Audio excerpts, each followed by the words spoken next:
In this video, I'm gonna talk about strategy settings and the one setting for an instrument. So first of all, let's make sure that your MetaTrader 4 is running and that you have your Algominr Expert Advisor activated.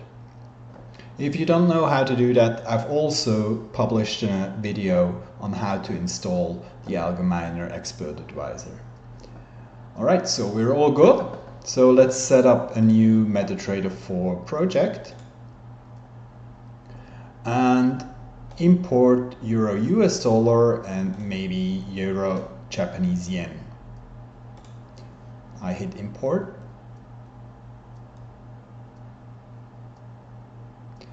Now, first of all, once it is imported, we can go to the instruments, and the only setting that we have for the instruments is this average spread. So now, because MetaTrader 4 does not record historical spreads, we will have to define what we think would be a good spread for this instrument.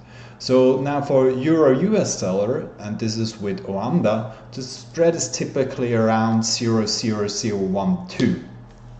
So I will set this and hit enter.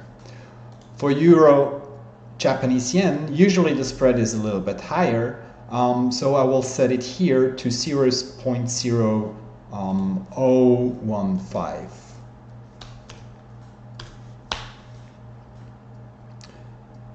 So that's that. We will use the spread afterwards in back testing so that we can calculate the trading costs. So let's go to the strategy settings. I will use this basic strategy template just to explain. So in the settings, first of all, we of course can set the strategy name.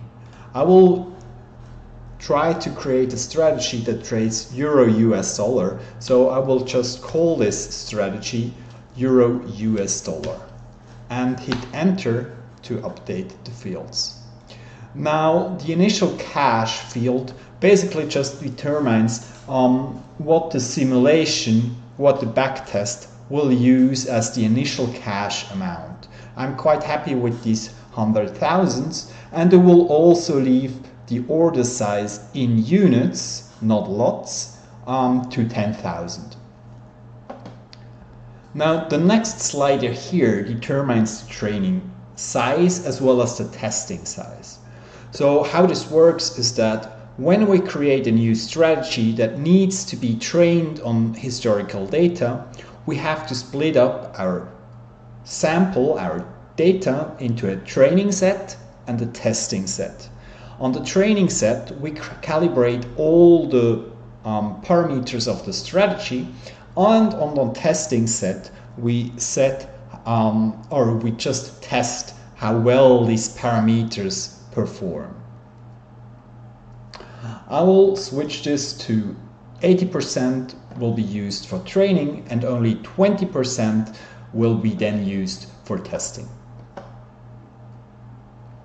Now, the next slider is to set how many walk-forward cycles we should use. If you do not know what walk-forward analysis is, you can read it up on Wikipedia, and this slider just determines how many cycles we should basically do. So a cycle always contains a training and the testing step.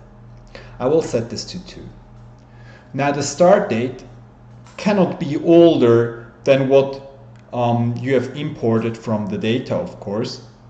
But if you don't want to use all of your data for training and testing, you can maybe here increase the date to only start on the 14th of October 2017. Now this next field gives you the option to add, or basically to limit your trading to be within certain hours of the day. Mind you, this trade hours is always based on the server time that you get from MetaTrader. So if I open MetaTrader, I can see that while the MetaTrader timestamp is now around 15:35, my actual local time is only 14:35. So now I will use, of course, the MetaTrader timestamp, as this is the timestamp that Algominr gets. So if I want to limit the trading hours, I will have to take this into account. So now I set the trading hours to be from 9 o'clock in the morning to 1600 in the afternoon. And I will also have to hit enter here. Now this next tick mark will limit the strategy to only trade during business days. So no weekends and no public holidays. These are the most important settings for now. In the next video, I will show you how to create the strategy logic.